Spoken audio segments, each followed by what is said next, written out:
Supreme court order ಪ್ರಕಾರ ನಾವು ಏನು ಸಮಾಜಕ್ಕೆ ನೋಡಿ ಸ್ವಲ್ಪ ಅವಶ್ಯಕತೆ ಇಲ್ಲ. ವಾಟ್ಸಪ್ಪಲ್ಲಿ ಮೆಸೇಜ್ ಕಳಿಸಿ ನೀವು ಅದನ್ನು ನೋಡಿದ್ದೀರಾ ಅಂದರೆ ಅದು ಸಹ ಒಂದು ಅಧಿಕೃತವಾದ ದಾಖಲೆನೇ. ಆದರೆ ಅಂಥ ದಾಖಲೆಗಳು ನಾವು ಯಾವುದು ಕಳಿಸಿಲ್ಲ.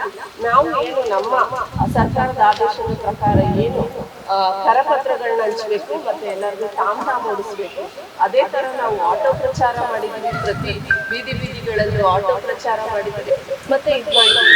ಇವತ್ತಿನ ದಿವಸ 2025-26ನೇ ಸಾಲಿನ ವಾರ್ಡ್ ಸಭೆ ಏನು ಗ್ರಾಮ ಸಭೆಯ ಪೂರ್ವಭಾವಿಯಾಗಿ ನಾವು ಇವತ್ತು ವಾರ್ಡ್ ಸಭೆಯನ್ನು ಕುಂಬಾರಳ್ಳಿ ಗ್ರಾಮದಲ್ಲಿ ಮಾಡಿದ್ವಿ.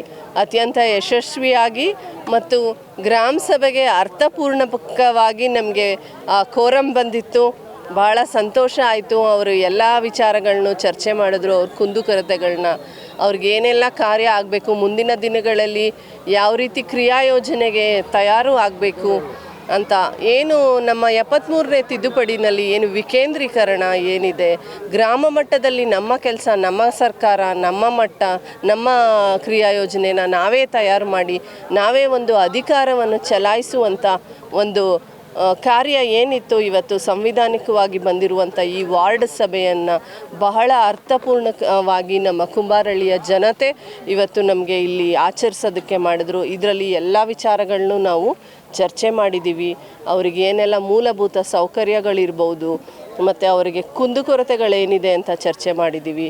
ಹಾಗೂ ವಸತಿ ರಹಿತರಿಗೆ ಮತ್ತು ನಿವೇಶನ ರಹಿತರಿಗೆ ಅರ್ಜಿಗಳನ್ನು ಕೊಟ್ಟಿದ್ರು. ಆ ಬಗ್ಗೆನೂ ಸರ್ವೆ ನಂಬರ್ 8 ವಿಚಾರನೂ ಸಹ ಇಲ್ಲಿ ಚರ್ಚೆ ಮಾಡಿ ಇವತ್ತಿನ ದಿನ ಈ ಕಾರ್ಯಕ್ರಮವನ್ನು ಯಶಸ್ವಿ ಆಗಿದೆ. ಮುಂದಿನ ದಿನಗಳಲ್ಲಿ ನಿಯಮಾನುಸಾರವಾಗಿ ಏನು ಕಾನೂನು ಏನು ಹೇಳುತ್ತೆ ನಮಗೆ ಆ ರೀತಿ ನಿಯಮಾನುಸಾರವಾಗಿ ನಾವು ಮುಂದಿನ ಗ್ರಾಮ ಸಭೆ ಮತ್ತು ಸಾಮಾನ್ಯ ಸಭೆಗಳಲ್ಲಿ ಇದನ್ನು ಚರ್ಚೆ ಮಾಡಿ ನಮ್ಮ ಸದಸ್ಯರು ಒಟ್ಟಿಗೆ ಇಟ್ಕೊಂಡು ನಾವು ತೀರ್ಮಾನವನ್ನು ತಗೋತೀವಿ ಅಂತ ಹೇಳ್ತಾ ನಾವು ಮುಗಿಸ್ತೀವಿ.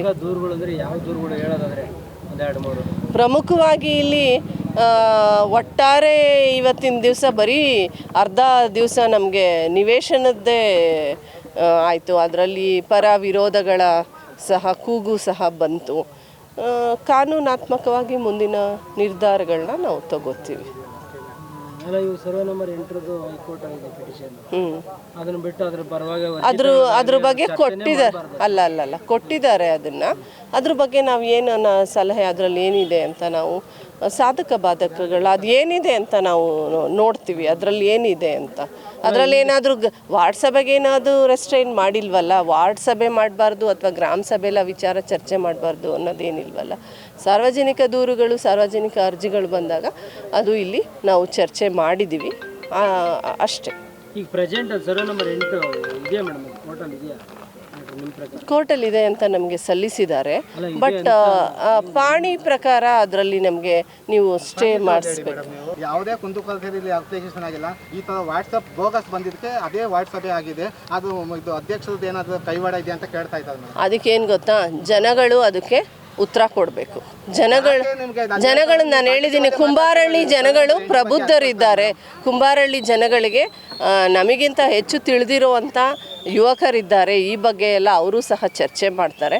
ಅವರು ಅದನ್ನು ಯಾಕೆ ಯಾವುದೋ ಒಂದು ವಾಟ್ಸಾಪ್ ಮೆಸೇಜ್ಗೆ ಇಷ್ಟೊಂದು ಸೀರಿಯಸ್ ಆಗಬೇಕು? ನಾನು ಆಗಲೇ ಹೇಳಿದ್ದೀನಿ, ನಾನು ಅದನ್ನು ಹೆಚ್ಚಿಗೆ ಡ್ರ್ಯಾಗ್ ಮಾಡೋಕ್ಕೆ ಇಷ್ಟ ಇಲ್ಲ. ನಾನು ಅದಕ್ಕೆ ಯಾರೋ ಕಳಿಸಿರೋ ಮೆಸೇಜ್ಗೆ ನಾನು ಜವಾಬ್ದಾರಿ ಅಲ್ಲ. ಒಂದು ವೇಳೆ ನನ್ನ ಅಧಿಕೃತವಾದ ನಂಬರಿಂದ ನಾನು ಯಾರಿಗಾದರೂ ಕಳಿಸಿರೋದಿದ್ರೆ ನೀವು ಖಂಡಿತವಾಗ್ಲೂ ದೂರು ಕೊಡ್ಬೋದು. ನನ್ನ ಅಭಿಪ್ರಾಯ ಏನು ಅಂದರೆ, ನಾವಿಲ್ಲಿ ಸ್ಥಳೀಕರು ಸಹ ವಾರ್ಡ್ ಸಭೆಯಲ್ಲಿ ಮುಖ್ಯವಾಗಿ ವಸತಿ ಹೀನರು ಮತ್ತು ನಿವೇಶ ಹೀನರಿಗೆ ಅಪ್ಲಿಕೇಶನ್ ಅಂತ ಹೇಳಿದ್ರು. ಅದು ಏನಂತ ಗೊತ್ತಿಲ್ಲ. ಇಲ್ಲಿ ಅಧ್ಯಕ್ಷರು ಬಂದು ನಮ್ಗೆ ಗೊತ್ತೇ ಇಲ್ಲ ಆ ವಿಷಯ, ಅದೇ ಎಲ್ಲ ಮೇಯ್ನ್ ಅಂತ ಹೇಳ್ತಾ ಇದ್ದಾರೆ. ಬಟ್ ಇಲ್ಲಿ ವಾಟ್ಸಪ್ಪಲ್ಲೆಲ್ಲ ಕಳಿಸ್ಬಿಟ್ಟು ಅದನ್ನೇ ಮೇಯ್ನಾಗಿ ತೊಗೊಂಡು ಈಗ ಅಪ್ಲಿಕೇಶನ್ ತೊಗೊಂಡಿದ್ದಾರೆ. ಅದಾಗಿ ಮೇಲಾಗಿ ಇಲ್ಲಿ ಏನು ಉಳುಮೆದಾರರಿದ್ದಾರೆ, 45 ಕುಟುಂಬದವರು ಉಳುಮೆದಾರರು ಯಾವುದೋ ಅಪ್ಲಿಕೇಶನ್ ಕೊಟ್ಟಿಲ್ಲ. ಬೇರೆ ಉಳುಮೆದಾರ ಬಿಟ್ಟು ಅಪ್ಲಿಕೇಶನ್ ಕೊಟ್ಟಿದ್ದಾರೆ. ಇದು ಯಾವ ವಾರ್ಡ್ ಸಭೆ ಅಂತ ಗೊತ್ತಾಗ್ತಾ ಇಲ್ಲ ನನಗೆ. ಅದು ಏನಂತ ಮೆಸೇಜ್ ಅಂತ ಗೊತ್ತಾಗ್ತಾ ಇಲ್ಲ. ನಮ್ಮ ಅಧ್ಯಕ್ಷರನ್ನ ಕೇಳಿದ್ರು ಪಾಸಿಟಿವಲ್ಲಿ ಹೇಳ್ತಾ ಇಲ್ಲ. ಯಾಕೆ ಹೇಳ್ತಾ ಇಲ್ಲ ನನಗೆ ಗೊತ್ತಿಲ್ಲ, ಹಾಗೆ ಹೇಗೆ ಅಂತ ಇದ್ದಾರೆ. ನಾವು ಕುಂಬಾರಳ್ಳಿ ಸರ್ವೆ ನಂಬರ್ಗೆ ನಾವು ಸಂಬಂಧಪಟ್ಟಂಗೆ ಒಂದು 2 ಇಯರ್ಸಿಂದನೂ ನಾವು ಅಧ್ಯಕ್ಷರಿಗೆ ಲೆಟರ್ ಕೊಟ್ಟಿದ್ದೀವಿ. ಆ ಲೆಟರ್ ತಗೊಂಡೋಗಿ ಫೈಲ್ಗೆ ಹಾಕೋದು ಈಗ ನನಗೆ ಗೊತ್ತಿಲ್ಲ ಅಂತಂದರೆ ಆ ಥರ ಬೇಜವಾಬ್ದಾರಿ. ಏನಿದೆ ವಾಟ್ಸಪ್ ಮೆಸೇಜಲ್ಲಿ ಹೇಳೋದು? ವಾಟ್ಸಪ್ ಮೆಸೇಜಲ್ಲಿ ಏನಂದ್ರೆ ಮೇಯ್ನು ಇಲ್ಲಿ ಕುಂಬಾರಳ್ಳಿ ಗ್ರಾಮ ಸಭೆ ವಾರ್ಡ್ ಸಭೆಯಲ್ಲಿ ಸೈಟ್ ಮಾಡ್ತೀವಿ, ಅಪ್ಲಿಕೇಶನ್ ಕೊಡಿ, ಆಧಾರ್ ಕಾರ್ಡ್ ಕೊಡಿ, ಆಮೇಲೆ ಇನ್ಕಮ್ ಸರ್ಟಿಫಿಕೇಟ್ ಕೊಡಿ ಅಂತ ಹೇಳಿ ಗಾಸಿಪಾಗಿ ಒತ್ತಾಯ ಆಡ್ತಾ ಇತ್ತು. ಅವ್ರು ಹೇಳಿರೋ ಜಮೀನು ಏನಿದೆ ಟೋಟಲ್ ಇದೆಯಾ? ಈಗ ಅವ್ರು ಹೇಳಿರೋ ಜಮೀನಲ್ಲಿ ಮೇಡಮ್ ಬಾಯಿಂದಾನೇ ಹೇಳ್ಬೇಕಿತ್ತು. ಅವರು ಏನಕ್ಕೆ ಹೇಳ್ತಾ ಇಲ್ಲ ಗೊತ್ತಾಗ್ತಾ ಇಲ್ಲ. ಅವರು ಪಾಸಿಟಿವಲ್ಲೇ ಹೇಳ್ತಾ ಇಲ್ಲ, ಅವ್ರ ವಿಷಯ ಗೊತ್ತಿದ್ರೂ ಮಾತಾಡ್ತಾ ಇಲ್ಲ ಅವರು. ಅದು ಕರ್ನಾಟಕ ಉಚ್ಚ ನ್ಯಾಯಾಲಯದಲ್ಲಿ 2024 ದಾಖಲಾಗಿದೆ.